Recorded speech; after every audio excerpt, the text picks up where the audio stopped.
hate the color of your skin? Who taught you to hate the texture of your hair?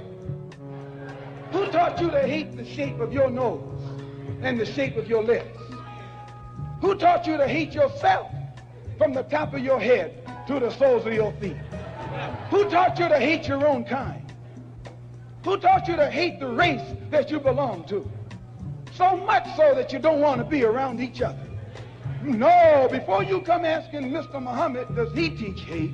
You should ask yourself, who taught you to hate being what God gave you?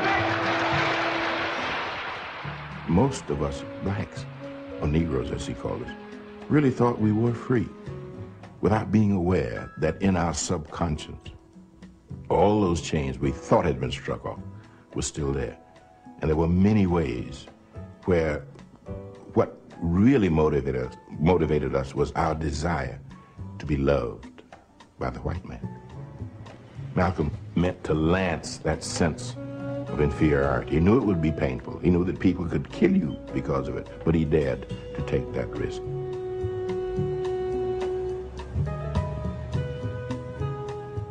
He was saying something over and above that of any other leader of that day. While the other leaders were begging for entry into the house of their oppressor, he was telling you to build your own house. Yo. We back at it. It is Thursday night. Welcome to the No PC show. For my people over there on Facebook, trying to get everybody to move over. I put a link in there. If you click on that link, it will take you to the YouTube channel, and you can click subscribe, and you can click notify, and you will get the notification when the show starts. I've been playing around with some other settings, so hopefully it's not dragging on the YouTube side, but I'm going to run it on Facebook and YouTube today. Title of the show is 400 Years of Separation. Why should we care about immigration? I've actually been sick to my stomach for the last few days, and it's been because of black politicians, black pastors, and so on. There's a problem, black people, and everybody might as well get to the point and wake up and figure it out. And that's what we try to tell you week after week after week after week. Stop being ashamed of being black. Stop allowing everyone to put every situation ahead of us and then come to us and act like we can't help you. We can't do that. That's impossible. Morally, what's happening with these people is some bull. Donald Trump is doing it and pushing his agenda to basically try to get his wall. Like he's done so many other things, he's putting things into bills and asking people to sign off on these bills, but at the same time sign off on something else. The same thing he did with the Obamacare Act. I don't want to see another black preacher, politician, say anything to us about anything. Be a real leader. Leadership means you have the strength to say no because you have the backing of your people and you're working for your people. Not your own personal agenda. It's not nobody else's agenda. We cannot continue to be the forefront of situations that have nothing to do with us. We have our own situation. We still out here fighting, trying to get some reparations.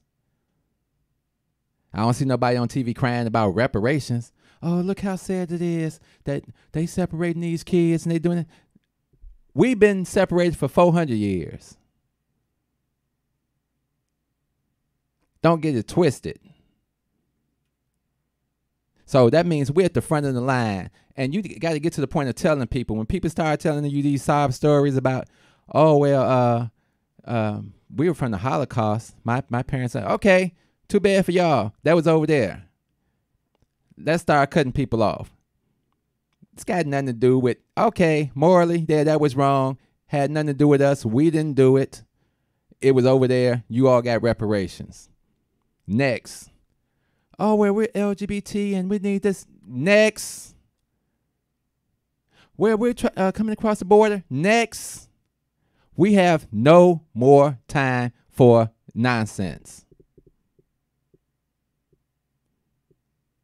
Time to stop being silent. And when your leaders or so-called leaders want to try to beat you down about it, like I'm listening to the Al Sharpton show, and he's trying to tie it in like, well, you know, they can come after us. What do you mean come after us? We were first.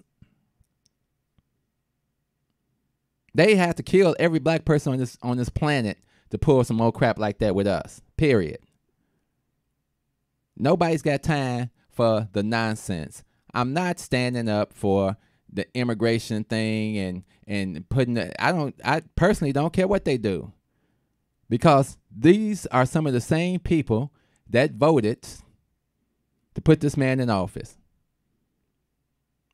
So, like I told everybody that vote for him, I don't want to hear no crying, no bitching, no moaning. Whatever he does, you voted for him. He had a ton of Hispanics right out there, rah-rah, cha-cha, and cha, and right, and we don't want him to come here either. Miss me with all that stuff.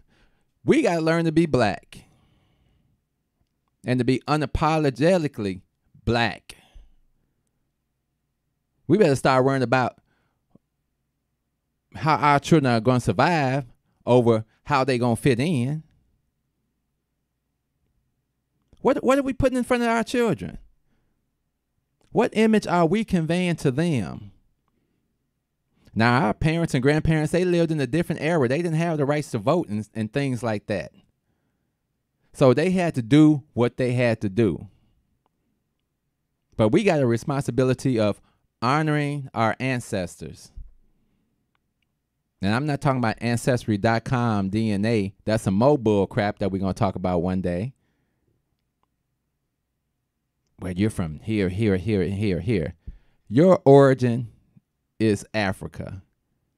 The world's origin is Africa. Everything spread it from there. DNA that for $49.99. Fuck out of here. Ain't nobody got time for all that. We got to stop thinking individually and think beyond ourselves to a community mindset. And don't let nobody make you feel bad about it. Well, don't you think that this? No, I think that black people have suffered enough in this country, and I think the government needs to write a check and let us have our own and let us grow and govern ourselves. Because as long as we're in your system, we're going to be systematically discriminated against, incarcerated, etc., etc., etc. We find ourselves in this system, trapped in this system, separated from who we originally are over 400 years ago. Our origin, our originality has been destroyed. Our religion, our culture, we don't have a culture. This is what we've developed in America. That's not us. Get yourself some African friends, see who you really are, and then realize what these people have done. I don't have time for ministers and all these people crying, talking about how bad that is. Start crying about some reparations. Start crying about what's happening here in this country. We got to start defining blackness. It's just gotten to the point with me, it's just irritating. And then we find ourselves every day, we do everything to give our children the advantage that we didn't have just to put them into a system. We train them to be unconscious so they can survive the same way that we've been surviving. Look 100 years ahead. You got to use your mind eye, your third eye, whatever you want to call it. And you got to say, what does the family structure look like 100 years from now? Does it even exist? Because they did an excellent job of destroying that in the 70s. Everybody saw Claudine. Everybody, we lived through it. We'll give you this check, but no men in the household. No men in the household basically means no control in the household. Women can control, but they control in a different mindset and in a different behavior, in a different way. It doesn't translate down to the kids as they get older. That young man needs a man to offer him guidance. And women, some of you all do an incredible job, but you're raising a different type of man. But that goes all the way back to the Willie Lynch letter, where they destroy the black man in front of everybody, even the woman, and then she becomes protective of her young male, and she trains him in the way that he should behave in order to survive. But her daughter, she takes her daughter and she puts her out there, and she makes her strong, and she nurtures her, and she teaches her how to be a strong black woman. And then they go into the world, and they're accepted on a different level. They're still discriminated against, but they're accepted on a different level than black men in corporate America. For those that work in corporate America, you'll see way, way more black women in corporate America than black people. And when you do see them, it's kind of a facade that they have real power. You're allowed to do this and you're allowed to do this, but we got some other things for you to do. And as long as you do this, you can, keep your job. You can be over the other Negroes. As long as you're not trying to get back and incorporate with them and build something and have a community and, forget those Negroes. And it works. That's how we're trained. That's how we've been conditioned in this country. We haven't been conditioned to help our brothers. We've been conditioned to help destroy our brothers. We used to do this program at church, and I basically stopped doing the program because of this. We used to hand out bread baskets and things for Thanksgiving.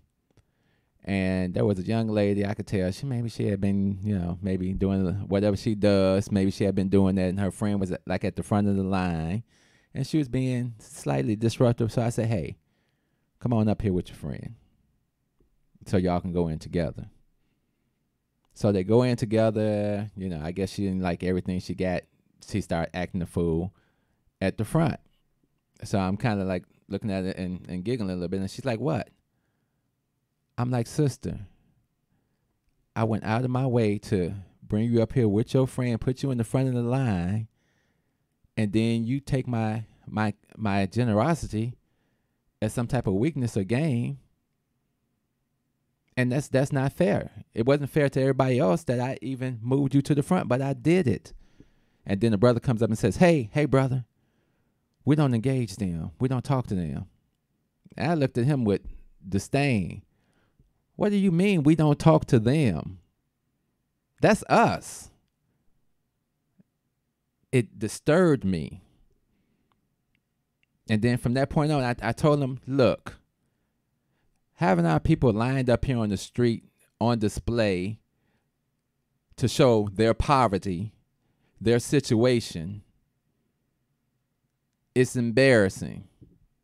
Why can't we, if we're part of this Kenwood community, why can't we rent a school gymnasium like the white folks do? Let them march in, give them some coffee and donuts while they wait in line for their baskets. No one had a reason other than, well, this is the way the state office want to do it. Then we can't do it with the state office.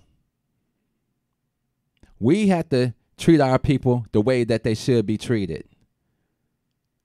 We have to be responsible for the way we treat them. How they gonna come to Christ if you treat them differently, if you're acting different, if you're saying these people? One of the biggest problems we have right now, we need to restore the family structure. We got to bring the men back in the home. We got to get the homes back in order. Got to get the kids back in order. Can't keep talking about the white man and waiting for for the white man to determine our fate. If we get up and go to these jobs every day, then we have the right to take our money and do what we want to do. Instead of trying to fly all over the countryside and do this and waste hundreds and hundreds of thousands of dollars with them. You work for them and then you get the money right back to them. Maybe we can invest in black cities. I know that's a big jump because we can't even invest in black neighborhoods. We can't invest in 1 or 2 stores in the neighborhood because we're too busy giving our money to the liquor stores, the drug dealers, the clothing stores, the Chinese stores, the Arab store, paying rent to the Arabs and the Indians. I've been looking for a spot, and I have yet to talk to a black person. And it basically says to me, blacks don't own anything. Nothing. We don't own anything. So we're not in a position to really help each other. Now, if we wanted to build this black town or whatever, that would take the cooperation of everybody. That would take our black construction people to come to the table and work with us monetarily. We're going to build this, and this. We want you all to build it. We're going to take our money that we're getting over here and bring it over here, and here's the basic necessities that we need. It's been done before, Tulsa, Oklahoma, Florida, Rosewood, all these other places. So we got the schematics for how it needs to be done. We know we need hospitals, schools, training centers, factories, restaurants, nurses, teachers, police officers. We need all that. Those are like the centerpieces. Everything else adds on to it. I did a show a few weeks ago, and I asked the question, do we even like each other enough to live among each other? But the first thought that hits everybody's head, I'm not living with no niggas. Yeah, none of us want to live with niggas. We want to live with black folks. But we got a whole lot of black folks in jail. And it was a lot of bad behavior that put them in jail. But systematically, a lot of them were forced into the system. If everybody's seen that Khalif Browder story about the young man in New York that was in Rikers for 3 years, not being charged with anything, and what he went through, and how he committed suicide after getting out of the jail because he was afraid of getting back into the system. It's not a jail system. It's a plea bargaining system. This is what they do with our young men. They've been doing it for years. Fresh out of slavery, they had the peon system where you could be arrested for anything, loitering, and wind up on the chain gang for 2 years. Oh, they're separating the families. They've been separating us since day one. Walk right in, have sex with your wife in front of you, dare you to say anything, sell you down the river, sell your kids down the river. I don't see nobody out there crying for you. Well, you got the opportunity just like everybody else. I got the opportunity to come help you build your shit as long as I act the way you want me to act. I can never be above you. You got this mentality of how did you get up here. If you get a job and you get somewhere, how did he get up here? How'd that happen? Okay, we need to make him a nigger. That's right. They want me to be a nigger. You want the job or what, nigga? Don't worry about what we do with these good white folks, nigga. We promote who we want to promote, and you ain't allowed to say nothing about it. We ain't going to talk to you about it. This is a good white person. We done told you this is a good white person. You don't like a nigga, go somewhere else. Let's stop pretending. What they saying in Roots 2 Bob can't be trusted. These people will cut your throat to get your position. And then they'll work real hard after they've gotten your position and have done nothing to step up in that position. And you've took your monkey butt to school, worked hard, got your degree, got in here, enslaved for these people for years. And that's how they treat you. You's a good nigga. You want to be like us, don't you? Well, you can't live in my neighborhood, but you can buy my old house. Well, you know, if you're good enough, nigga, you got enough money, we might invite you out to a ski trip. You're going to have to denounce some people, though. You're going to have to denounce Farrakhan. Maybe denounce your pastor. You might even have to denounce your God. If your God is saying to you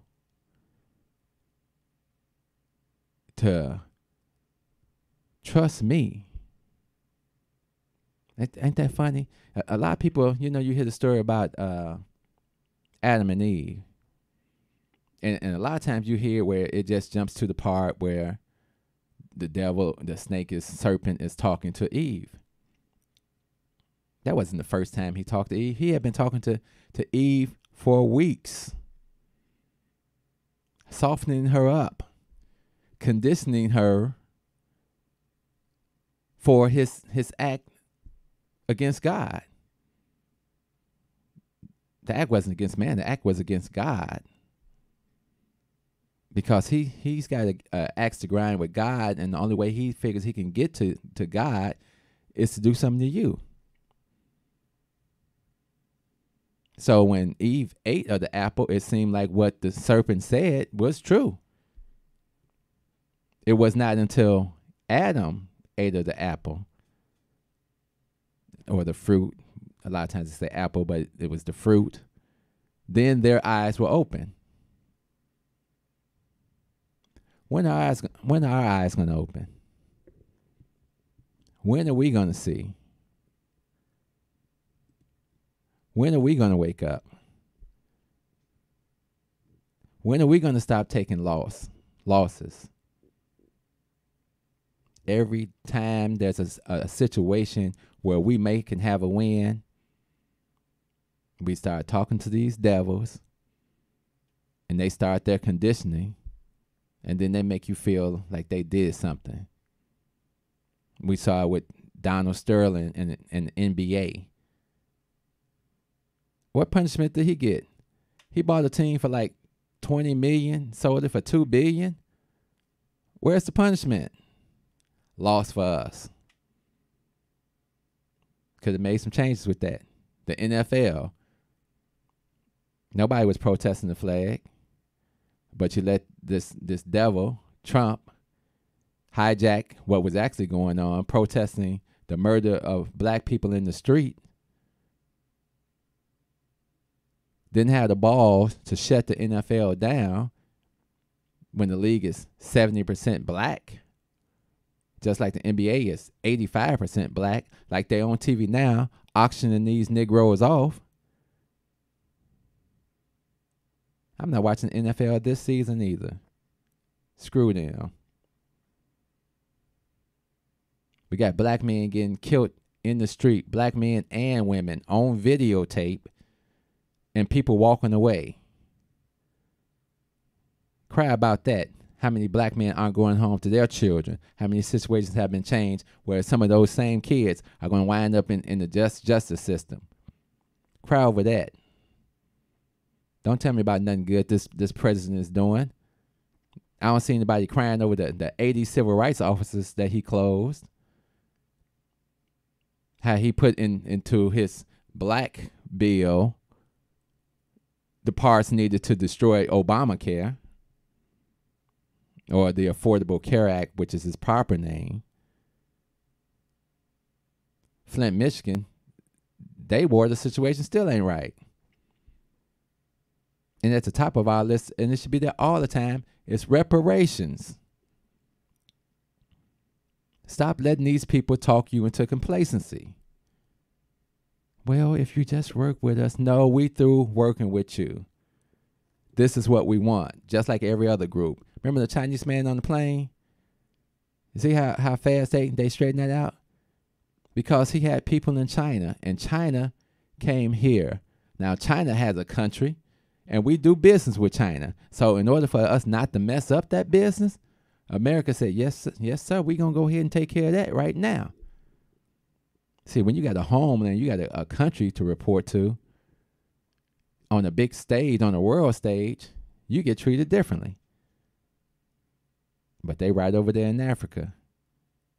The Chinese buying up. Americans kind of stepped out. Now they done sold their little stakes. Well, we didn't get everything out that we need. And now we going to act like we had nothing to do with the pillaging and everything that went over there. That's China now. And China done built a few hospitals and stuff like that and pillage. Who's crying for black folks? Who's crying for the poverty situation, the incarceration situation, and for the unemployment of those that are employed? And what we have to do to stay on these funky jobs to pay some bills. I don't give a damn what's going on at that wall. That's all he wants.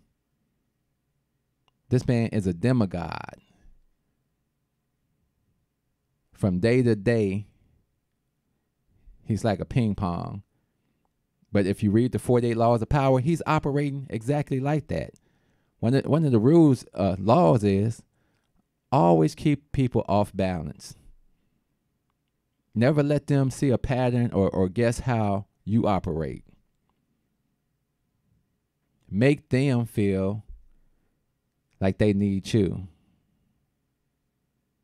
Be willing to walk away from a deal. Shut it down. If it's not going your way, say, you know what? Forget it then. If they come chasing after you, you got them. It's the art of the deal, right? We need leaders that's going to stop all this nonsense. And I don't care who it is. I don't care if it's the pastor, Reverend Al, the politicians that sit in office, Obama. I don't care. People have to be starting held accountable for what happened to black people in this country. Otherwise, we got to be willing to shut it down, say no, we're not voting for nothing else. For what? You haven't done right by us, so whatever. Oh, well, you people are so immoral. Oh, we're immoral, but we took the beatings. And then you got people, immigrants coming from all over, getting all the benefits that we can't even get. They getting housing, money for school, vouchers for school. They definitely not moving into our neighborhood. They're moving into better neighborhoods. And they'll be your future boss because they're not going to be confrontational. They get here and say, America is great. How come you blacks are more successful? See, they missed that whole civil rights thing. They missed that whole getting beat in the head, getting beat with bricks and dogs and water hoses, and all that was done for what? We didn't know that happened to y'all. I was talking to a friend today, and he's from Alabama, and they've opened the lynching museum. And he was telling me about some of the expressions on the faces of a lot of the white folks that went and came out. Let us not be confused here, and let no one else be confused. The enslavement of African people on this planet was the worst thing that ever happened. Not saying that anything else wasn't bad. It's the worst thing that ever happened. And we're not going to let you Holocaust survivors or whoever, serve it. What if you feel what happened to you always worse, then that's on you. It didn't happen here. In this country, the slaughter of the Indians and the enslavement of black people are the two worst things that happen on this continent. And from that point on, the deception that followed, where you people had all the same opportunities. Stop lying. No, we didn't. The Headright system, 1618. Land, tools, and training provided free to anyone coming to the New World. This was the incentive package. You come here, we gonna hook you up, because there was a shortage of laborers. Remember, slavery hadn't really kicked in at this point. They had a few black and indigent servants and stuff like that, but, you know, come to the New World. Get this 50 acres of land. Then slavery kicked in.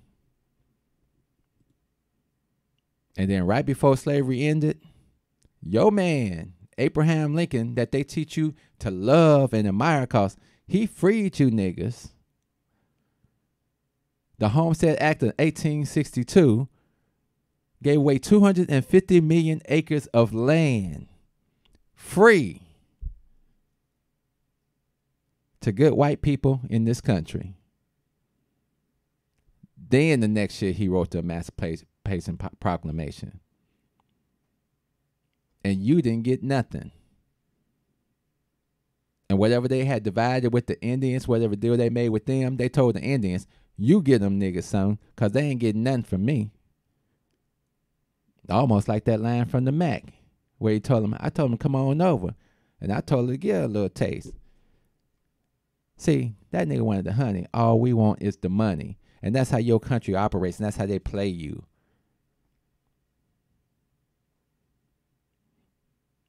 So even after that, then there was the I'm trying to remember what it's called. In 1870, there was another like Homestead Act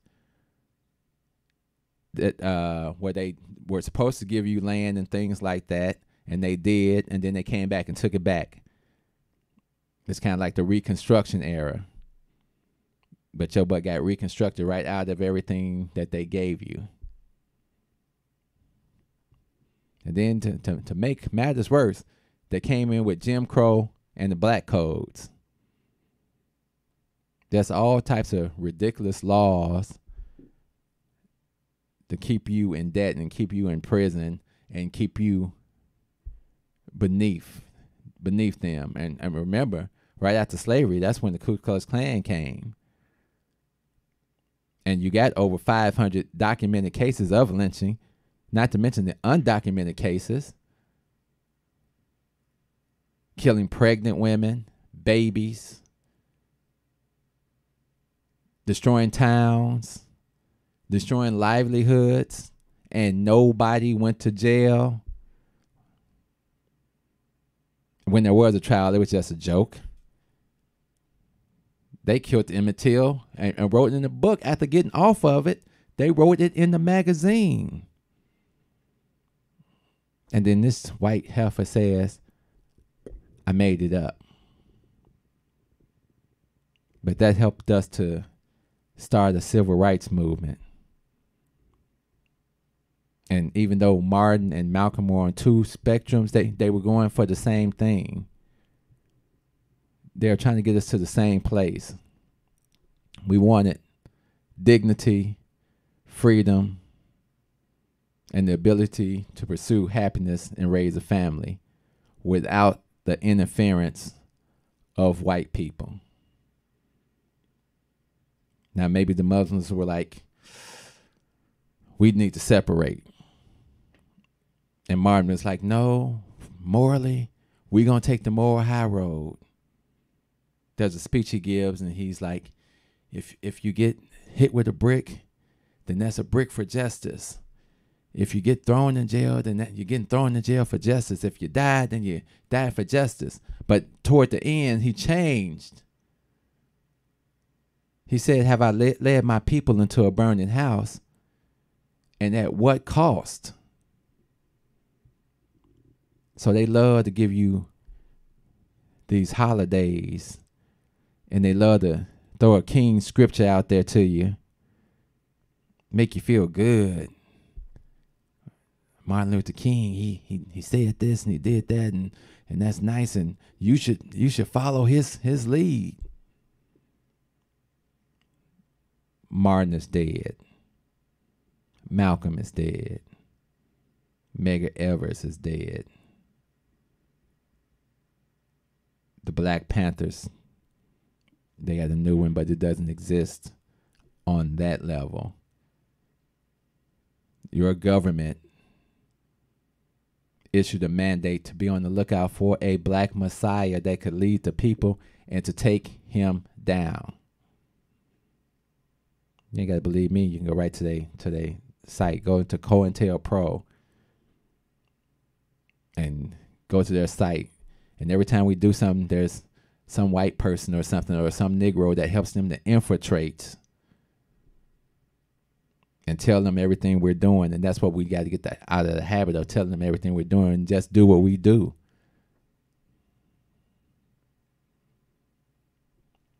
At some point, we have to become different. If you keep doing the same thing and expect a different result, that's the definition of insanity. I don't think we're that crazy. I know I'm not. But we got to find a way to come together to find a solution. We get all these ideas.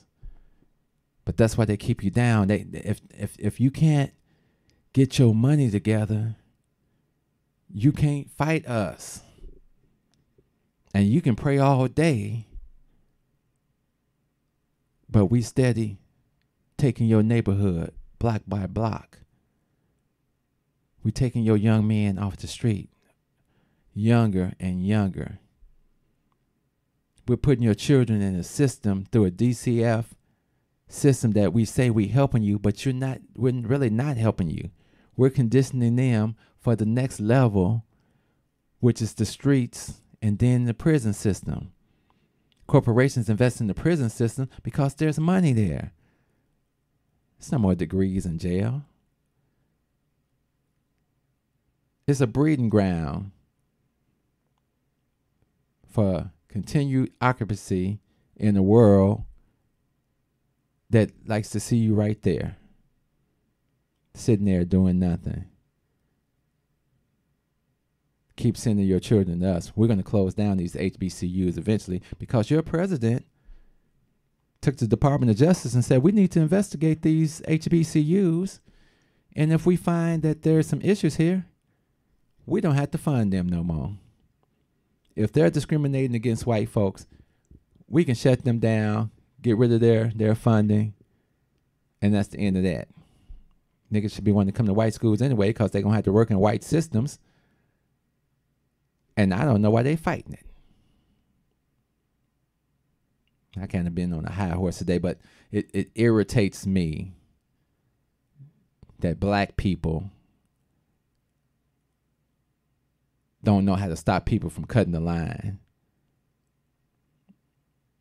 A gay young lady walked up to me and says, would you sign my petition for gay marriage?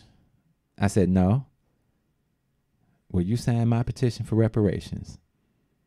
Once I get that, then we can talk about what you're talking about. But until then, you're not talking about nothing. I'm going to play this clip from this guy Wise. Because people that try to act like white people don't know what's going on. And they clearly know what's going on because they are the perpetrators. Self-destruction taught by the destructional teacher. We on the field and they in the bleachers. They've been watching this and playing this game for a long time. It's time for us to move our pieces. Love, peace, soul. Right? We are still more afraid of the usual suspects, even though the usual suspects cannot do 1/100th the damage of the not so usual suspects, whose actions actually are far more contributory. to our current situation and the global situation. So that wealth disparity has got nothing to do with merit, talent, intelligence, hard work, or investment strategies. It has to do with the fact that some folks had a head start. And that head start doesn't go away just because you pass the Civil Rights Act, Voting Rights Act, Fair Housing Act. In fact, let's understand the real basis of that head start, because this is clearly something some people are confused about right now. Particularly these folks who keep yelling and screaming about how they don't want the government intervening in the economy. And they don't want the government intervening in healthcare, and they don't want the government managing. They just want the market to control everything. They just want small government. See, that's precious to me. Coming from people who never objected to big government when it was creating white wealth, when it was creating the white middle class. Make no mistake, that is what did it. Wasn't hard work and initiative in some vacuum, because most people in a competitive society have to work hard or they sink. So that sort of goes without saying. White, black, brown, doesn't matter. People tend to work hard and do so in relatively similar numbers. But what did matter is that the government of the United States stepped in and created wealth for white folks. Big government did that. We need to understand that's where the Head Start comes from. And this thing goes back an awful long ways. Actually goes back to the colonies in the 1630s and 1640s. There was a program in place. My family actually took advantage of it when one of the branches came during that period. You may or may not have heard about it. Odds are not, because we don't talk about it in school. But it was this thing called the Headright Program. The Headright Program was a program that allowed male heads of household from England who came to the United States to claim 50 acres of land and the tools with which to work it for nothing, just for making the trip. Now you see, you give out 50 acres of land and some tools to black people, and we call that a handout. We call that welfare. We might even call that reparations. You give out 50 acres of land and some tools to white folks, we call it nation building. See how that works? It's fascinating, the different kind of rhetoric that we use. Millions of acres of land were given out that way over a period of a very short period of time. Fast forward to the 1860s. Homestead Act of 1862 gets passed. What does it do? Gives out 240 million or more acres of land for virtually nothing to white families. People of color almost completely barred from being able to take advantage of it. 240 million acres of virtually free land. The free market can't do that. Let's just at least agree on that. The small government can't do that. The market cannot take other people's land and give it to you. Right? Only a very large government with guns is capable of doing that. And that's what happened, of course, because this had been somebody else's land before, and then it got taken and redistributed. And yet what's interesting is I haven't seen a single one of the families, because there are 20 million white folks in this country today. Some estimate as many as 50 million, but at least 20 million who are the direct descendants of those people who got Homestead Act benefits, many millions of them living on that land, living on those ranches, living on those farms, living in those houses. Not one of them has showed up in Washington, D.C. and said, you know what, I got to give this back, because it seems to me that if I keep this property that the government made possible, that'd be like, what would that be like? What's the word? That'd be like socialism. So here, y'all can take this back, because I didn't get it fair and square, you see, but no one does that. Fast forward to the 20th century, not even the early 20th, the middle. So we're talking about the lifetimes of people in this room, and for others of you, certainly the lifetimes of your parents and grandparents. Right? From the 1930s until the 1960s, the first 30 years of the Federal Housing Administration Home Loan Program. Add to that the VA Home Loan Program, added to that in the 1940s. What were these? These were government-created programs to subsidize indirectly by way of guaranteeing with taxpayer dollars private loans from banks. Prior to the creation of the FHA, banks would not lend money to working-class people. Didn't matter what color you were. They just didn't want to do it because the risk was too great. So even if you were white, didn't matter. If you didn't have enough to pay like half the down payment up front and you could pay it off in 10 years, you weren't getting a mortgage. That was the way it was. The government steps, so there was no middle class. I mean, there just wasn't any. The government steps in, creates the FHA program, later the VA program. What do these do? They basically say, don't worry, if the borrowers default, right, it'll be backed up by the full faith and credit of the United States Treasury, which is to say the taxpayers of the United States. So you'll get your money back, or at least some portion of it. And that made the banks willing to lend to lower income and working class white families who previously would have had to rent, just like black and brown families that wouldn't have been able to buy. But the problem was the FHA, which now is like a universal, a lot of you when you get your first home will probably get an FHA loan. That's what you do. It's low interest, the terms are good, you know, you don't have to have a lot down, that kind of thing. But in the first 30 years of that program, it was almost exclusively for whites. Because the underwriting criteria that the banks were using that was actually given to them by a quasi-public institution, right, known as the Home Ownership Lending Corporation, which was created during this period. The underwriting criteria that they used basically made it impossible for people of color to get these loans, even though they were guaranteed with taxpayer money, including the money of black and brown taxpayers. But the way the criteria was written, 98% of all the loans went to white families. By 1960, 40% of all white family mortgages were being written under this one preferential policy. Government policy, 120